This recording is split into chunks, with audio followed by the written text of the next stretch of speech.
Pembacaan Alkitab hari ke-52 terambil dari Amsal pasal yang kelima ayat 15 sampai dengan 23, Markus pasal 6 ayat 6 sampai dengan 29, Keluaran pasal 29 dan Keluaran pasal 30. Amsal pasal yang kelima ayat 15 sampai dengan 23.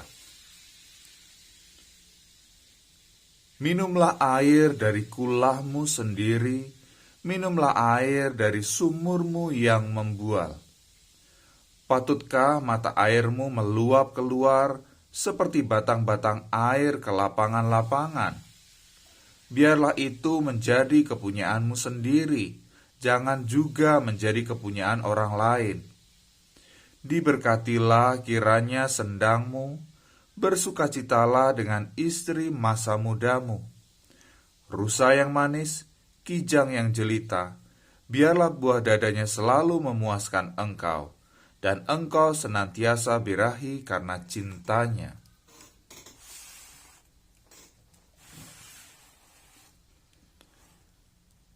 Hai anakku, mengapa engkau birahi akan perempuan jalang, dan mendekap dada perempuan asing? Karena segala jalan orang terbuka di depan mata Tuhan, dan segala langkah orang diawasinya. Orang fasik tertangkap dalam kejahatannya dan terjerat dalam tali dosanya sendiri. Ia mati karena tidak menerima didikan, dan karena kebodohannya yang besar ia tersesat.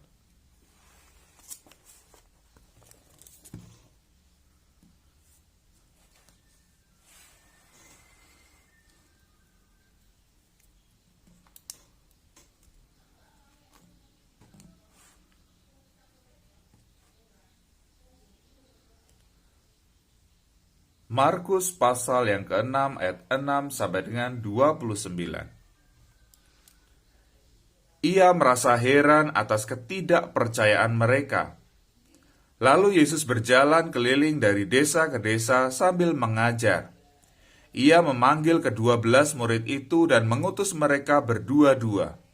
Ia memberi mereka kuasa atas roh-roh jahat dan berpesan kepada mereka supaya jangan membawa apa-apa dalam perjalanan mereka, kecuali tongkat, roti pun jangan, bekal pun jangan, uang dalam ikat pinggang pun jangan.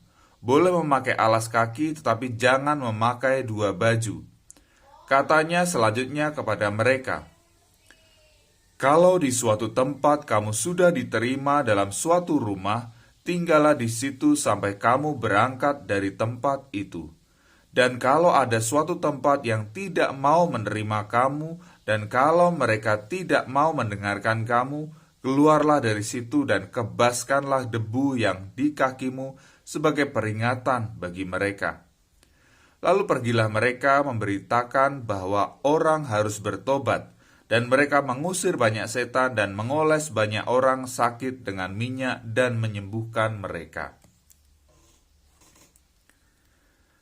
Raja Herodes juga mendengar tentang Yesus, sebab namanya sudah terkenal dan orang mengatakan, Yohanes Pembaptis sudah bangkit dari antara orang mati, dan itulah sebabnya kuasa-kuasa itu bekerja di dalam dia.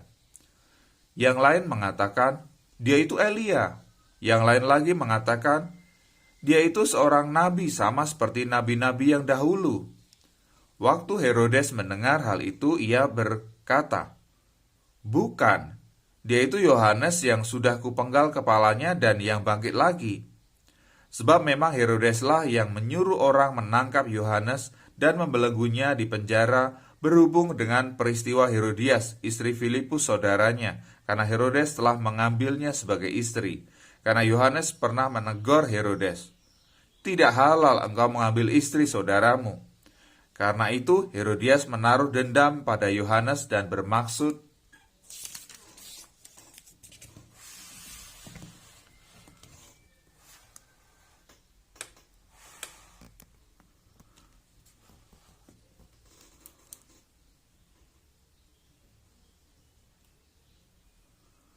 untuk membunuh dia, tetapi tidak dapat, sebab Herodes segan akan Yohanes, karena ia tahu bahwa Yohanes adalah orang yang benar dan suci, jadi ia melindunginya.